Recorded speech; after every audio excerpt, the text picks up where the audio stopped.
Hello दोस्तों, अभी हम जाने वाले हैं धार के सबसे प्रसिद्ध धार्मिक स्थल गंगा महादेव। और काफ़ी सुंदर और प्राकृतिक दृश्यों से लबरेज जगह है और आप लोगों को आगे दिखाते रहेंगे। ये हमारी तैयारी हो चुकी है और घर से जाने के लिए हम तैयार,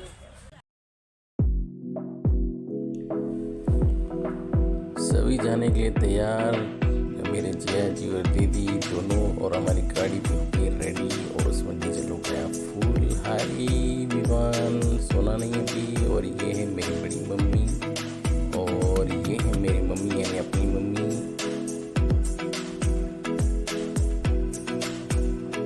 और भाई साहब भी अंदर की ओर गाड़ी चलाने के लिए रेडी हो चुके हैं।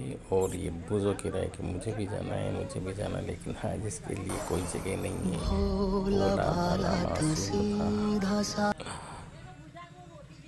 तो लो भैया, हम कार में बैठ चुके हैं और ड्राइव के लिए भाई सब भी तैयार है और आगे बढ़ने के लिए भी हम सभी तैयार है। पीछे मैंने शूट किया, मम्मी का भी बुराई कर रही थी लोगों के बारे में। फिर उसके बाद में हम आगे आया। जीवेश और लाला दोनों मेरे एक एक जांग पे बैठे हैं। मेरे दोनों जांग के दो दो टुकड़े कर दिए हैं और फिर भी मैंने उनको बैठा के आगे रखा है।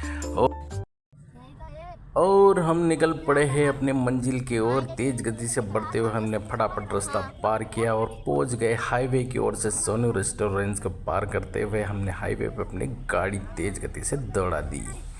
ये जा रही हमारी गाड़ी बहुत ही तेज गति से और हमारे पीछे साथी हमारे परिवार वाले पीछे रहे।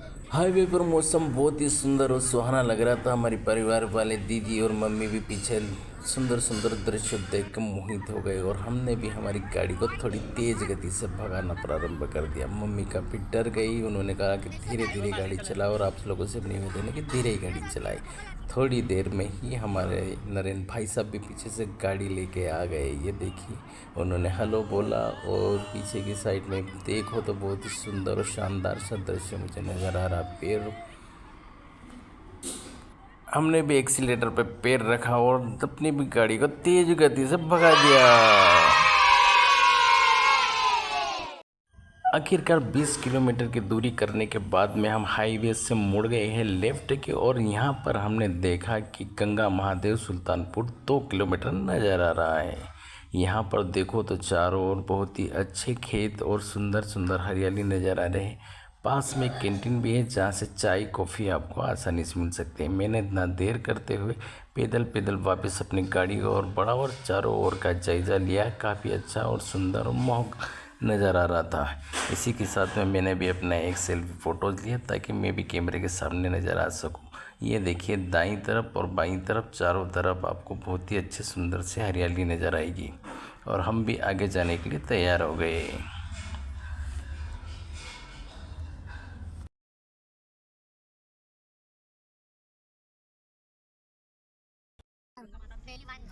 सुल्तानपुर गांव 2 किलोमीटर दूर आया और 2 किलोमीटर हमने देखा कि गांव काफ़ी बदल चुका है। बड़ी बड़ी बिल्डिंगें और इमारतों ने अपनी अपनी जगह ले ली थी। इसी के साथ में हमने गांव को पार कर लिया और आखिर में हम पहुंच ही गए गंगा महादेव।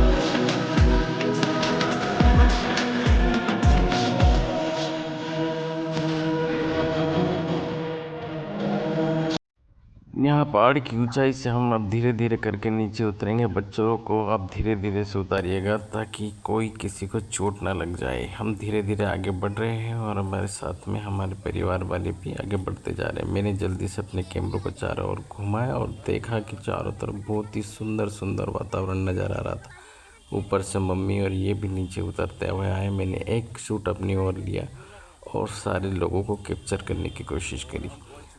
और ये देखिए, बहुत ही सुंदर तरीके से आपको यहाँ पर पहाड़ नज़र आएंगे जिनकी खूबसूरती अनोखी और अनमोल नज़र आती है। ये देखिए, बड़े बड़े पत्थरों से बना हुआ एक पहाड़ है और पहाड़ों के बीच में विराजमान है महादेव, जो कि मैं आपको अभी धीरे धीरे करके आगे ले जाऊँगा।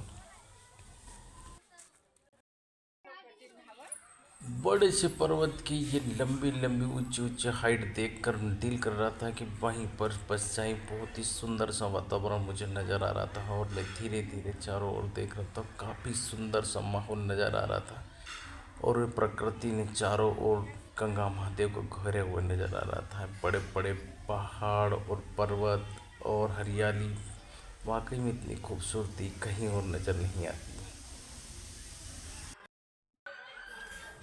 पहाड़ की बीच की गहराइयों में आपको नज़र आएगी ये गुफाएं, जो कि एक अपना ही इतिहास दोहराती हैं। यहाँ पर पहाड़ के बीच में इतनी गहराई और अंदर की ओर बिल्कुल कटी हुई होने के बावजूद भी यह पहाड़ नीचे नहीं धंसता है, ना ही गिरता है, ना ही कुछ होता है। बिल्कुल महादेव की कृपा आप लोगों को यहाँ पर नज़र आएगी। और पहाड़ के बीच में आपको ये नज़र आ रहे हैं छोटे छोटे पत्थरों के टीले। यह बताते हैं कि उन्होंने महादेव की कृपा पाने के लिए प्रार्थना स्वरूप इन टीलों को बनाया है। और आप देखेंगे कि मेरे परिवार वाले भी आ चुके हैं धीरे धीरे करके उतर के। और ये है पर्वत, पहाड़ आपको जो नज़र आ रहा है ये अपनी ही एक खूबसूरती बिखेरता है।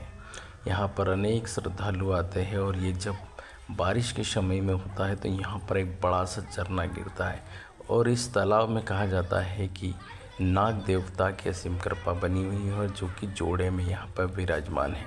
हो सकता और अगर आज हम भी भाग्यशाली हुए तो ज़रूर नाग देवता की कृपा पा सकेंगे और उनके दर्शन कर सकेंगे। और यहाँ पर बच्चों को देखिए, वो ऊपर चढ़ने के लिए कैसे उत्साहित हो रहे हैं। लेकिन यहाँ पर ध्यान रखिए कि बच्चे कहीं गिर ना। आपको कई श्रद्धालु यहाँ पर नज़र आ जाएंगे कि जो जमाव के रूप में इकट्ठा होकर यहाँ पर भोजन ग्रहण करते हैं, जिसका अपना ही एक अलग आनंद होता है। और बच्चे आखिरकार ऊपर से नीचे आ ही गए। मेरे लाख चिल्लाने पर मान नहीं रहे थे। हम भी महादेव के दर्शन करने लालच हो रहे तो जल्दी जल्दी हमने अपने कदम बढ़ाए और महादेव की ओर पढ़ने लगे। यहीं दूर से ही हमको महादेव का मंदिर अब नजर आने लगा था। मन में अलग ही एक उमंग, उत्साह नजर आ रहा था।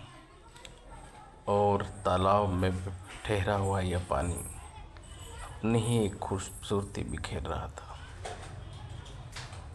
इस पहाड़ को देख के ऐसा लग रहा था कि बिल्कुल अजूबा सा है। किसी भी कोई प्रकार का पिलर नहीं था, किसी प्रकार का कोई सीमेंट नहीं था कि जिससे ये एकदम ठहरा हुआ सा लगे। एकदम आश्चर्य कर देने वाला पहाड़ नज़र आ रहा था। गंगा महादेव की पीढ़ियों पे कदम रखते ही एक अलग सा अनुभव हुआ। धीरे धीरे कदम बाबा की ओर बढ़ गए। महादेव को दर्शन पाने के लिए हम लालायित हो रहे थे। घंटी से ओम की आती हुई स्वर अत्यधिक कर्णप्रिय लग रहे थे। आखिरकार हमें महादेव के दर्शन हुए। जय गंगा महादेव, तेरी कृपा बनी रहे। जय शंभुनाथ।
हमारे साथ के सभी ने जल्दी जल्दी पूजा की, भगवान के दर्शन अच्छे से किए और चारों तरफ सुंदरता का आनंद लिया। हमारी बड़ी मम्मी भक्ति में लीन हो गई और काफ़ी खुशनुमा माहौल लग रहा था। और पर्वत पहाड़ में ये विराजमान शिव अपनी शक्ति का प्रतीक बिखेर रहे। बिना किसी सहारे पहाड़ के बीच में इतना बड़ा पहाड़ टिके रहना अपने आप में एक अद्भुत और अनोखा है, जो कि आपको भक्तिमयी कर देगा। महादेव कहते हैं कि रिश्ते शब्दों से नहीं, भावनाओं से बनते हैं। जहाँ सच्चाई और अपनापन है, उन्हीं रिश्तों की जड़ें गहरी होती है। गंगा महादेव का एक अंतिम पड़ाव तो अभी बाकी ही था, जहाँ पर पहाड़ के अंदर विराजमान शिव की अद्भुत शक्ति का दर्शन प्राप्त होते हैं, जो कि हमने अंदर झुक के प्रभु के दर्शन किए। बड़े से बड़ा हो, धनवान हो या रंग हो, सभी को शिव के आगे नतमस्तक होना पड़ता है। और यही आज हमने देखा, पर्वत और पहाड़ के रूप में जो ये छत है वह दर्शाती है कि शिव की एक असीम कृपा और अद्भुत शक्ति है, जो कि आपके दुखों का नाश करती है। आखिरकार हमें वह अद्भुत पल मिल ही गया जब लाला ने आवाज़ लगाई कि पानी में कुछ है। जब हमने पानी में देखा तो मालूम पड़ा कि महाप्रभु नाग देवता स्वयं प्रकट हो गए, जिसका हमें बेसब्री से इंतजार था।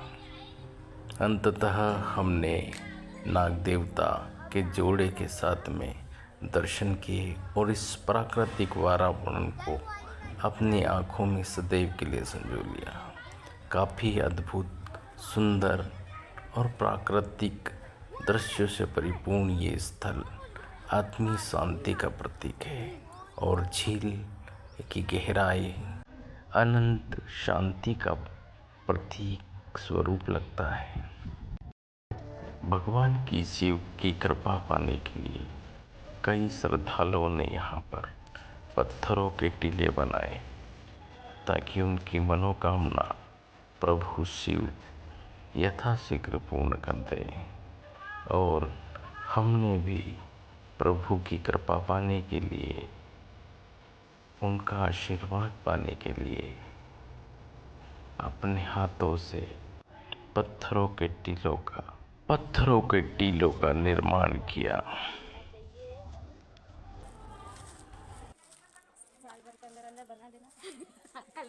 ऐसी मान्यता है कि जो जितना ऊंचा टीला बनाता है, उसकी उतनी ही जल्दी मनोकामनाएं पूर्ण होती है।